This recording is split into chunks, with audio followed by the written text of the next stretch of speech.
You got the question again this morning. So, what are the big plans for the birthday? And you gave them the same answer you've given for a few years now. None. No big plans.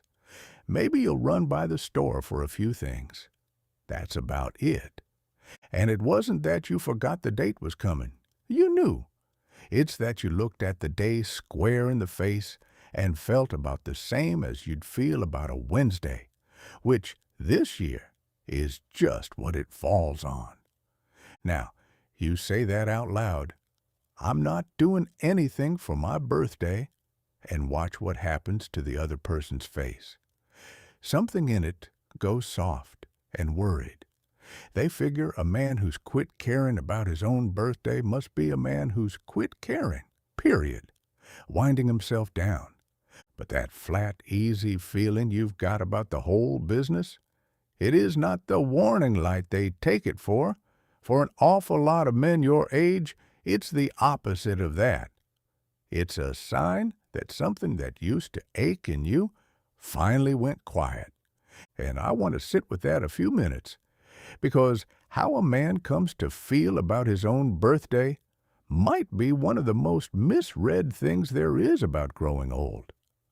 I've spent a long while now listening to what men right around your age actually say about this, not the table talk, the quiet stuff, the things they'd never bring up at a party, and the same thread runs through near all of it.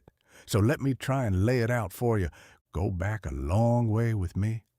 Back to when you were, what, 8, 9? Back when your birthday was the single biggest day on the whole calendar.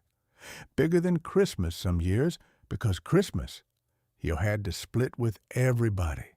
Your birthday was yours and nobody else's. You'd wake up and the air in the house felt charged, like something was about to happen. There was a cake coming, chocolate, with your name spelled across the top in those waxy little letters that tasted like nothing much. A few kids would come around the yard, a couple of presents wrapped up in the Sunday funny pages. And one year, leaned up against the garage with a bow stuck on the handlebars, a bike.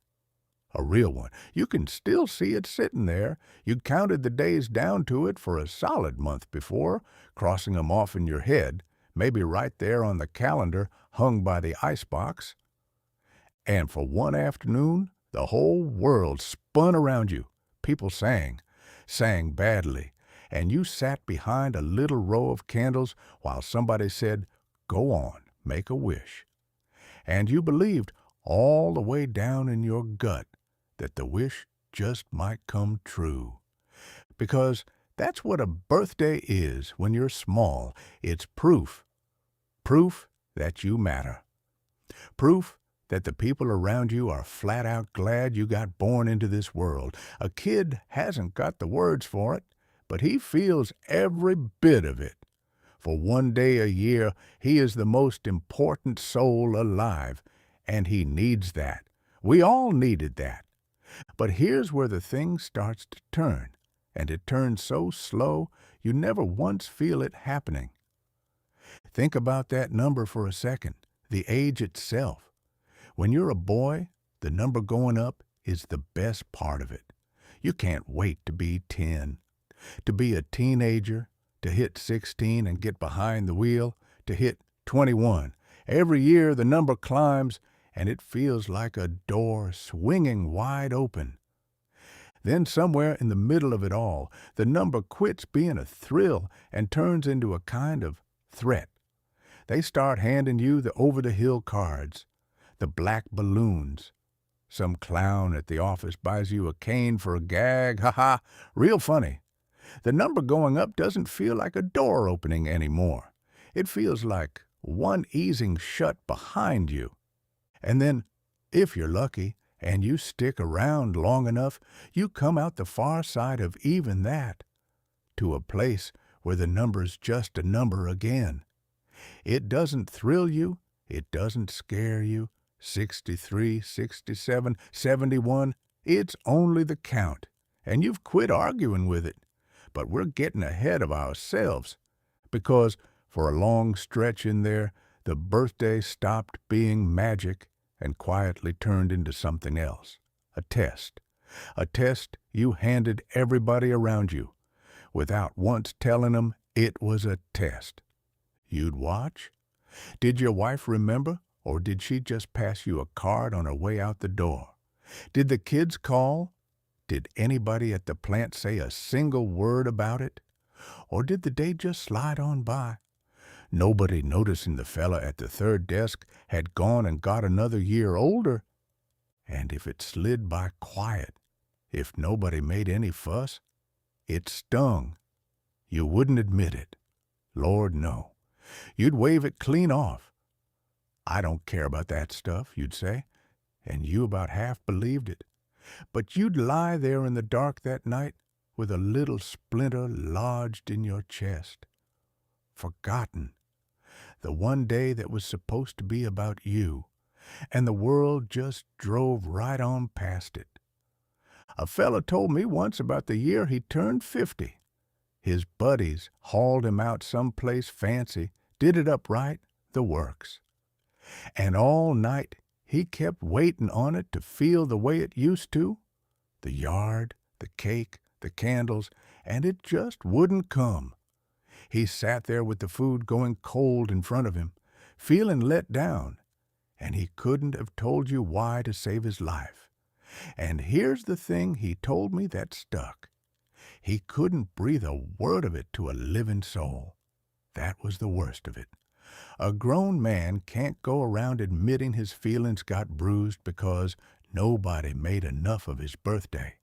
So he swallowed it, the way you always did.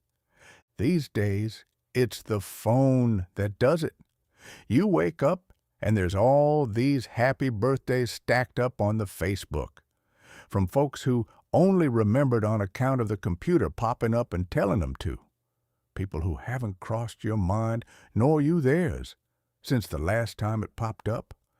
A whole year of silence, then a little blue thumbs up, and a man starts to wonder just what it is he's collecting here. Now, some of you are already a step out ahead of me, thinking, that's just a man who got let down one too many times and gave up on it. Quit expecting anything so he couldn't get disappointed again. And I'll be straight with you, for some men, that is just what it is. And that's no kind of healing. That's a callus. And I've got to stop right here and step careful, because I know who's out there listening tonight. There are men hearing my voice who'll have a birthday this week and feel nothing. And the nothing is not peace. It's a hole. Maybe she always made the cake, made it every year for half a century, and now there's no cake, there's no her, and the day just sits there in the house like a stone that won't roll off. Maybe the kids don't call anymore, and the quiet on that one particular day says a thing out loud, a thing you've been working hard not to hear. Or maybe the birthday lands flat because everything's been landing flat for a good while now. The mornings, the meals, the whole of it gone a kind of gray. If that's you, then you hear me, and you hear me good. That is not the same creature I'm talking about tonight, and I'd never insult you by pretending it was. A day gone quiet, because there's a loss sitting square on your chest. That's grief, and sometimes it runs heavier than grief. It's got a name, and it is not the kind of thing a man ought to ride out by himself in a quiet house. Pick up the phone and call one of your people. Tell your doctor the plain truth next time you're sitting in that office. There is not 1 ounce of shame in any of it. There is nothing weak about a man who can say, I'm not doing too good. That might be the bravest thing he says all year, and honest is hard. So let me set those two apart, plain as I can, because getting them mixed up is where a man goes wrong. A birthday that feels empty, because you are empty, that's one road, and it wants help and company, and somebody to sit with you a while. But a birthday that feels ordinary because you're full, because you've got enough on the inside now that you don't need the day to prop you up, well, that's a different road altogether. And a man's got to know which one he's standing on. It's that second man I want to get back to now. The one who isn't gray. The one who's just somewhere along the line gotten done needing it. Because here's the part nobody ever bothers to explain about that little splinter, the forgotten birthday ache. It was never really about the cake. It was never about the party or the card or the off-key singing. It was about needing somebody standing outside of you to get up once a year and confirm the thing, to say it out loud where you could hear it. You matter. We're glad you're here. When you're young, you can't make that for yourself. You need it handed to you, same as the boy in the yard needed it. There's no shame in that. It's just how a person comes up. The trouble only starts when a man's hair has gone gray and he's still standing there with his hand out, still waiting on the world to tell him what he's worth. But a man can get himself to a place where he no longer needs it handed over. And it takes the better part of a lifetime to get there, make no mistake. A place where he knows full well what he's worth without one single person throwing him a party to prove the point. He's quit waiting on the confirmation. He carries it himself now. It moved on inside, quiet and steady. And it doesn't need topping off once a year like a tank that's running low. And the folks who study how people change as they get on in years, they ran smack into this, and it caught 'em flat-footed. You'd figure a man only gets lower as the candles pile up. More rattled, more sorry for himself. And a whole lot of 'em, they just don't. They get steadier. They quit chasing after everybody's good opinion. And somewhere in setting that load down, they come out the other side more content than they went in. The hunger to be told you matter, it tends to ease off as a man gets older. The world didn't stop being glad he's here. He just quit needing to be told so out loud. He believes it now without the receipt in his hand. So look at what the man does with the day now. Not much. And that right there is the whole point of it. He gets up when he gets up, drinks the coffee while it's still hot, out on the back step, if the morning's any good, and watches the street come awake. Maybe he putters at the one kind of work he actually likes, the kind there's no paycheck hanging off of. Maybe he drives out to the water and sits with it a while, reads the morning paper clean through, even the parts he's got no use for. There's not a clock in the world pushing him off of it. Maybe he does a whole lot of nothing and doesn't feel one flicker of guilt about it. No party to throw, no room full of people to perform being grateful in front of, no surprise dinner he's got to stand there and act surprised at. Now, don't get me wrong here. I am not saying a man ought to swat the cake clean out of his daughter's hands when she's gone and baked him one. Lord, no. You let her. You eat 2 slices, and you tell her it's the finest one she's ever turned out. The point was never that you go turning the love away. Those few people who really do love you, that small handful you'd still cross half the county for without a second thought. When one of them remembers, when the right grandkid calls up and hollers happy birthday into the phone loud enough to hurt your ear, well, that old man lights right up. Course he does. The difference is just this. He'll take it, and gladly, when it comes around. But he doesn't ache any more when it doesn't. He's not parked by the window, running his yearly test on the whole family, keeping his little tally of who remembered and who let him down. He set the test down, and you would not believe the weight that thing was carrying, not till the day you finally put it down and felt your own shoulders come up. So picture him on the evening of it, the birthday that wasn't much of anything at all. The evening's coming on soft, the last of the daylight gone amber across the kitchen wall. There's no cake sitting out on the counter, not a single candle got lit all day. Nobody sang one note. And he's just sitting there in the good quiet, the last of the coffee gone cold in the cup, knowing the day's about run its course.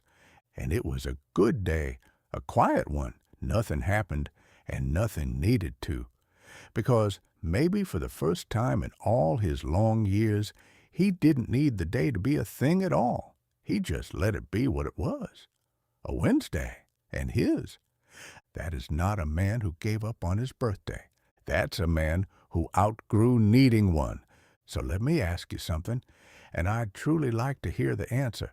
If your birthday's coming up on you, or it just slipped on by, go on down to the comments there and tell me how you spent it. The loud kind, the quiet kind, doesn't matter one bit to me. There's no wrong answer to this one. I read 'em all, wouldn't miss a one. And if this is the sort of straight, quiet talk that suits you, that subscribe button's sitting right there below. Door's open. Come on back any time. Now, YouTube's gone and got itself a notion about which one you ought to watch next. Go on, give it a look. I've got a feeling it'll sit just right.